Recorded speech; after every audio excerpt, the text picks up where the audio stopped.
Business and tourism. அமெரிக்காவை பொறுத்த வரைக்கும் இது இரண்டுமே ரொம்ப இம்பார்ட்டண்ட்.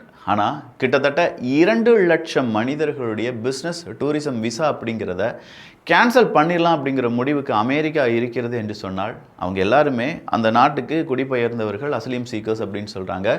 ஆனால் 2லிருந்து ஒரு 2-3 லட்சம் வரை போகலாம் அப்படின்னு சொல்கிறாங்க. அத்தனை பேருடைய விசா இது எல்லாத்தையுமே கேன்சல் பண்ணுறோம் அப்படின்னு சொல்கிறது அடுத்த ஒரு பிரச்சனையாக பார்க்கப்படுது. இதே மாதிரி எத்தனை நாடுகள் இனி இதை பேஸ் பண்ணி அமெரிக்கா தான் செஞ்சுட்டாங்களா, நாங்கள் செய்யக்கூடாதா, ஏன் அவங்க மட்டும்தான் செய்யணுமா அப்படிங்கிற கேள்விகளுடன் இதை ஃபாலோ பண்ண போகிறாங்க அப்படிங்கிறது தெரியலை.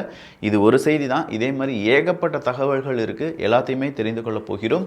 நான் உங்கள் விக்கி, இது உங்கள் தமிழ் விதை. ஷார்ட்டாக கொஞ்சம் செய்திகள். அமெரிக்காவை பொறுத்த வரைக்கும் அமெரிக்கா இப்போ ரொம்ப முக்கியமான ஒரு கட்டத்தில் இருக்காங்க. அமெரிக்கா ஈரான் யுத்தம் முடியுமா முடியாதா அப்படிங்கிற கேள்விக்கு அது முடியறதுக்கான வாய்ப்பே இல்லைப்பா அப்படின்னு சொல்லி நீங்களே சொல்லிடுவீங்க. ஆனாலும் ஈரானுக்கு எதிராக பொருளாதார தடை அப்படிங்கிறத தொடர்ச்சியாக செய்து கொண்டிருக்கிறது அமெரிக்கா.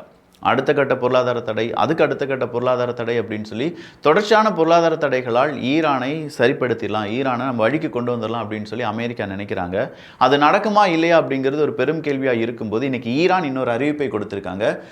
நாங்கள் மறுபடியும் அமெரிக்காவுக்கு எதிராக மிகப்பெரிய அளவில் சில தாக்குதலையோ இல்லாட்டி இந்த பொருளாதார தடைக்கு இணையான சில செயல்களையோ செய்ய வேண்டியதாக இருக்கும்.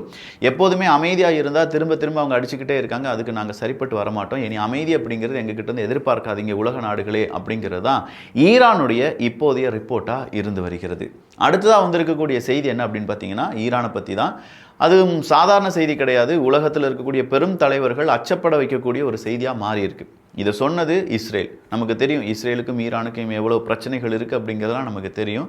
அப்படிப்பட்ட இஸ்ரேல் இன்றைக்கி ஈரானை பற்றி ஒரு செய்தியை சொல்லியிருக்காங்க.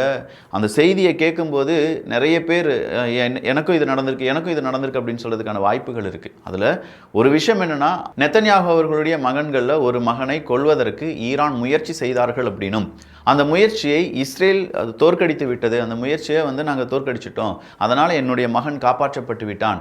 இதே மாதிரி பல உலக நாடுகளுடைய தலைவர்களுடைய வாரிசுகளை குறிவைத்திருக்கிறது ஈரான். கொஞ்சம் பார்த்து கேர்ஃபுல்லாக இருந்துக்கோங்கப்பா அப்படின்னு சொல்லியிருக்காங்க. என்னையா இது போகிற போக்கில் சூன் சொல்கிற மாதிரி வாரிசுகளை குறிவைத்திருக்கிறார்கள், என்னுடைய மகனை குறிவைத்திருந்தார்கள், நான் காப்பாற்றிட்டேன், உங்கள் மகனை குறி வச்சிருக்காங்க, நீங்கள் காப்பாற்றிக்கோங்கன்னு சொல்லிட்டு போயிட்டீங்க. அப்போ எத்தனை ட்ரம்ப் அவர்களாம் பதறுவாரா இல்லையா? ட்ரம்ப் அவர்கள் ஆல்ரெடி பதறினவர் தானே. துருக்கிக்கு அவருடைய பயணத்தை மேற்கொள்ள போகிறாருங்க. ஃப்ளைட்டு இடையில ஒரு இடத்துல இறங்கிச்சு. என்னப்பா அப்படின்னு சொல்லி கேட்டால், இல்லை ஒரே ஃப்ளைட்டில் போனால் திடீர்னு அடிச்சிட்டானா அப்படின்னு சொல்லி சொன்னாங்க. இன்னொரு இடத்துல அமெரிக்கா என்ன சொன்னாங்கன்னா, என்னுடைய இழப்பு, அதாவது என்னுடைய உயிர் தான் ஈரானுடைய முதல் கட்டமாக இருக்க போகுது, அவங்களுடைய முதல் டார்கெட்டாக இருக்க போகுது, என்னை எப்படியாவது கொல்லணும்னு நினச்சிட்டு இருக்காங்க, எனக்கு மட்டும் ஏதாவது ஆயிடுச்சு 10,000 மிசைல்ஸ் ரெடியாக இருக்குது, நான் ஒரு பட்டன் நான் இல்லாட்டி கூட அந்த பட்டன்ஸ் எல்லாமே அழுத்தப்பட்டு நேராக அந்த மிசைல்ஸ் எல்லாமே ஈரானுக்குள்ளே வந்துடும் அப்படிங்கிற ஒரு எச்சரிக்கை கொடுத்திருந்தால் நம்ம மறந்திருக்க மாட்டோம். அதே விஷயம் இப்போ இஸ்ரேலினுடைய நெத்தன்யாகு அவர்களும் கொடுத்திருக்கிறார் என்பது குறிப்பிடத்தக்கது. இன்னைக்கு திடீர்னு பார்த்தா சீனாவில் ஒரு 7.7 ரிக்டர் அளவுக்குள்ள நிலநடுக்கம் வந்துருச்சு, எல்லாரும் போய் ஓடி ஒழிஞ்சிருங்க அப்படின்னு சொல்லி ரொம்ப அபாயகரமான எச்சரிக்கை அப்படிங்கிறத கொடுத்தாங்க. இந்த அபாயகரமான எச்சரிக்கைக்கு அங்கே உண்மையிலேயே அவ்வளோ பெரிய நிலநடுக்கம் வந்ததா அப்படின்னு கேட்டால் இல்லை, சாதாரண ஒரு குட்டி நிலநடுக்கம் தான் வந்திருக்கு. அதற்கு பெரிய வார்னிங்கை கொடுத்ததுனால அங்கே ஒரு பதட்ட நிலைமை ஏற்பட்டதாகவும், அது தெரியாமல் நடந்துருச்சு, டெக்னிக்கல் ஃபால்ட், தயவு செஞ்சு அதை மன்னிச்சுக்கோங்க அப்படின்னு சொல்லி சீனாவினுடைய அந்த இன்ஸ்டியூட் இன்னைக்கு அப்பாலஜி கேட்டிருக்காங்க அப்படிங்கிற தகவலும் வெளியாகி இருக்கிறது.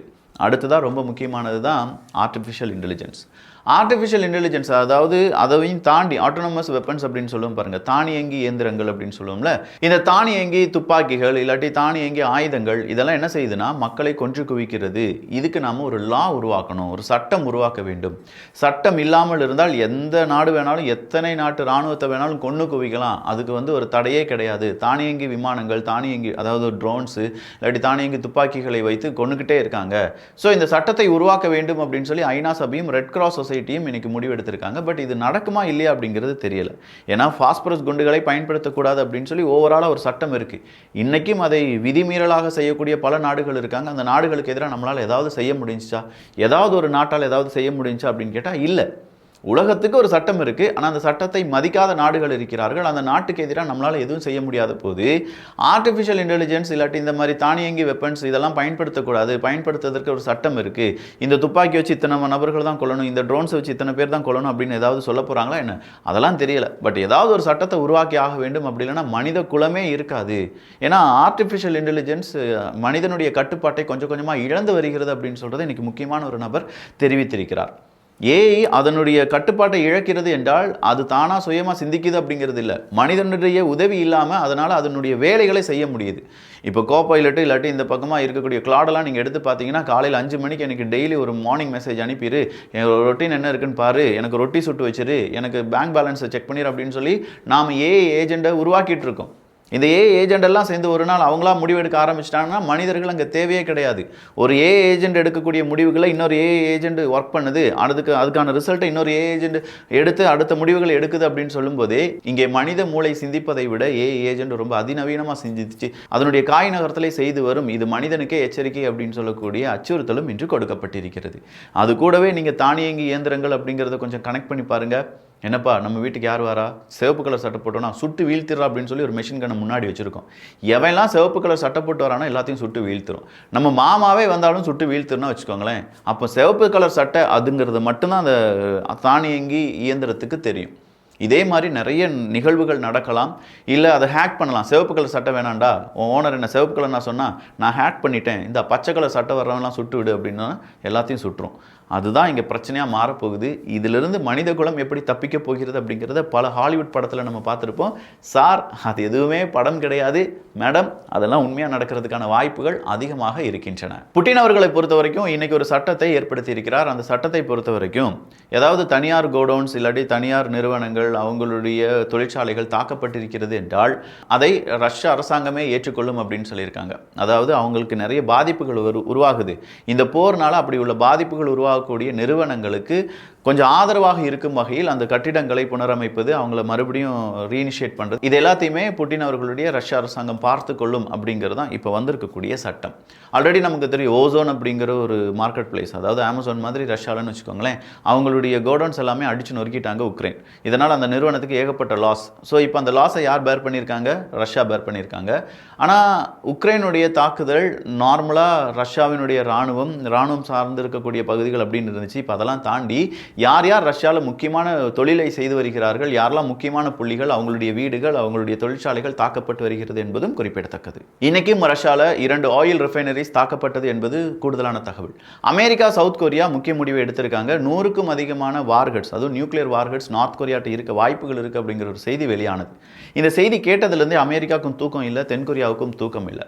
2 பேரும் சேர்ந்து ஏதாவது நல்ல முடிவுகள் எடுக்கணும், நிறைய முயற்சிகள் பண்ணணும். தென்கொரியா அமெரிக்காவினுடைய கூட்டணியை யாராலையுமே முறிக்க முடியாது அப்படிங்கிற அந்த சொல் வெளியில் வரணும். வடகொரியா இதனால் பயப்படணும் அப்படின்னு சொல்லி 2 நாடுகள் முடிவுகளை எடுத்திருக்கிறார்கள். அடுத்ததாக என்ன நடக்கும் அப்படிங்கிறது ஒரு $1 மில்லியன் கேள்வி தான். கசக்ஸ்தானை பொறுத்த வரைக்கும் அதுவும் சேஃபான நாடு கிடையாது. அது ரஷ்யா, எய்தர் அமெரிக்கா இல்லாட்டி மேற்குலக நாடுகள். இதன் வழியாக இப்போது அந்த ஒட்டுமொத்த உலகத்தினுடைய போக்கு மாற மாற இந்த கசக்ஸ்தானுடைய நிலைமை மாறி வருவதாக செய்திகள் வெளியாகி இருக்கின்றன. ஜி ஜின்பிங் அவர்கள் இந்தியாவுக்கு வரப்போகிறார். கிட்டத்தட்ட 7 வருடங்களுக்கு பிறகு இந்தியாவுக்கு வரப்போகிறார் அப்படிங்கிற ஒரு செய்தி வெளியாகி இருக்கிறது. பிரிக்ஸ் மாநாடு நடக்க போகுது. அந்த பிரிக்ஸ் மாநாட்டின் போது இந்தியாவில் வைத்து ஜி ஜின்பிங் அவர்கள் கிட்டத்தட்ட 400 மெம்பர்ஸ் கூட பேச போகிறார் என்பதும் கூடுதலான தகவலாக இருக்கு. அப்போ இந்தியா சீனா உறவில் இப்போ ஜி ஜின்பிங் அவர்கள் உள்ளே வருவது முக்கியமான திருப்பு முனையாக இருக்குமா என்று கேட்டால் எப்படி இருக்க போகுது அப்படிங்கிறது தெரியல. கடைசியாக வந்தார், நடந்தாங்க 2 பேரும் அப்படிங்கிறதோடி இந்தியா சீனாவினுடைய உறவு சூப்பராக மாறும் அப்படின்னு நினச்சிட்டு இருந்த நேரத்தில் தான் ஏகப்பட்ட பிரச்சனைகள் புதுசாக உருவாகின. இப்போ மறுபடியும் சீனாவினுடைய அதிபர் உள்ள வராரு.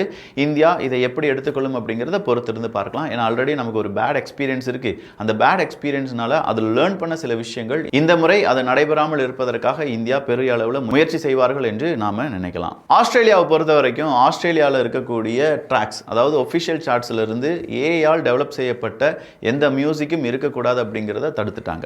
ஏஐ மியூசிக் இண்டஸ்ட்ரி அப்படிங்கிறது one of the fastest growing இண்டஸ்ட்ரியாக வந்துட்டு இருக்கு. பட் அதனால் நிறைய மனிதர்களுடைய கிரியேட்டிவிட்டி பாதிக்குது, எனவே அந்த மாதிரியான எந்த ஒரு மியூசிக் ட்ராக்ஸும் நம்ம அஃபிஷியல் சார்ட்ஸில் இருக்கக்கூடாது அப்படின்னு சொல்லி ஆஸ்திரேலியா முடிவெடுத்திருக்காங்க. ரோஹிங்யா அகதிகளை பொறுத்த வரைக்கும் கிட்டத்தட்ட 9 வருஷத்துக்கு பிறகு அவங்க போராட்டத்தில் ஈடுபடுறாங்க. பங்களாதேஷை விட்டு நாங்கள் நிறைய நாடுகளில் தஞ்சம் புகுந்துட்டு இருக்கோம், எங்களுக்கான நாடு எங்களுக்கு திரும்ப வேணும் அப்படின்னு சொல்லி ரோஹிங்யா அகதிகளுடைய போராட்டம் தொடர்ந்து வருகிறது. ட்ரம்ப் அவர்களை பொறுத்த வரைக்கும் ஈரானை ஐசோலேட் பண்ணுங்க அப்படின்னு சொல்லி உலக நாடுகளுக்கு ஒரு கோரிக்கை வைத்திருக்கிறார். அந்த நாடு சரியில்லை, ஈரான் சரியில்லை, எல்லா நாடுகளையுமே அழிச்சிருவாங்க, ஸோ எல்லாரும் சேர்ந்து ஈரானை தனிமைப்படுத்த வேண்டும் என்பதுதான் ட்ரம்ப் அவர்களுடைய கோரிக்கை. கிட்டத்தட்ட 50 ஃபெசிலிட்டிஸ் மேலே தாக்குதல் அப்படிங்கிறது நடந்திருக்கிறது அமெரிக்கா ஈரான் யுத்தத்தின் போது அப்படின்னு சொல்லி ஒரு ரிப்போர்ட்டை இன்னைக்கு ஈரான் வெளியில் விட்டுருக்காங்க. ரொம்ப முக்கியமான இடங்கள், அதுவும் அரசாங்கத்துக்கு தேவையான இடங்கள் மீதான தாக்குதல் தான் இது அதிகமான தாக்குதலாக பதிவு செய்யப்பட்டிருக்கிறது. நார்த் கொரியாவை பொறுத்த வரைக்கும் எல்லா நாடுகளுடைய டூரிஸ்டையும் நாங்கள் வரவேற்கிறோம் அப்படிங்கிற மாதிரி நார்த் கொரியாவினுடைய சட்டத்திட்டங்கள் மாறப்போவதாக செய்திகள் வெளியாகி இருக்கிறது. வடகொரியாவுக்கு ஒரு டூரை போட்டுடலாமா மாப்பிள அப்படின்னு சொல்லி நீங்கள் நினச்சிங்கன்னா, மாப்பிள இது ஜேர்னலில் மட்டும்தான் வந்திருக்கு, இன்னும் வெளியில் வரல, வந்த பிறகு நீங்கள் வடகொரியாவுக்கு டூருக்கு போகிறத பற்றி யோசிங்க. அமெரிக்கா ஈரான் பேச்சுவார்த்தையில் நல்ல ஒரு இம்ப்ரூவ்மெண்ட் இருப்பதாக பாகிஸ்தான் அரசாங்கம் இன்று செய்தியை வெளியிட்டிருக்கிறார்கள். சிரியா வந்து தீவிரவாதிகளுடைய புகலிடம் அப்படின்னு சொல்லி அமெரிக்கா சிரியாவின் மீது ஒரு பெரிய பொருளாதார தடையெல்லாம் போட்டிருந்தாங்களே, அதெல்லாம் நீக்கி விட்டார்கள். அப்படி நீக்கினதுக்கு இன்னைக்கு துருக்கி நன்றியை சொல்லியிருக்காங்க.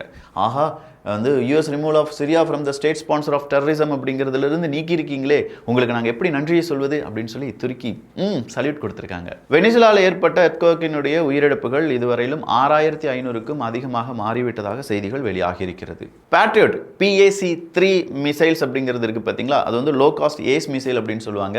இந்த மிசைல்ஸுக்கு தேவையான உதிரி பாகங்களை கண்டுபிடித்ததாகவும் உக்ரைனுக்கு சீக்கிரமாக இந்த மாதிரியான மிசைல்ஸ் கிடைப்பதற்கான வாய்ப்புகள் இருக்கா இல்லையா என்கிற கேள்வியும் இப்போது செலன்ஸ்கி அவர்கள் கேட்டிருக்கிறார். இப்போ இந்த மிசைலை பற்றியான தீவிர ரிசர்ச்சில் உக்ரைனும் ஈடுபட்டு வருகிறார்கள் என்பதும் குறிப்பிடத்தக்கது. அவங்க நாட்டிலே தயாரிப்பதற்கான முயற்சிகளை அமெரிக்காட்டிலிருந்து கேட்டு பெற்று அதன் பிறகு அதை தயாரிப்பதற்கான முயற்சிகளில் ஈடுபடவும் வாய்ப்புகள் அதிகமாக இருக்கின்றன. ஸோ நிறைய தகவலை தெரிந்து கொண்டும் இந்த தகவலை பற்றி உங்களுடைய கருத்துக்கள் இங்கே வரவேற்கப்படுகின்றன. எல்லோரும் தமிழ் விதையில் இணைந்திருங்கள். நல்லதை பகிர்ந்து நல்ல சமுதாயத்தை உருவாக்குவோம். நன்றி, வணக்கம்.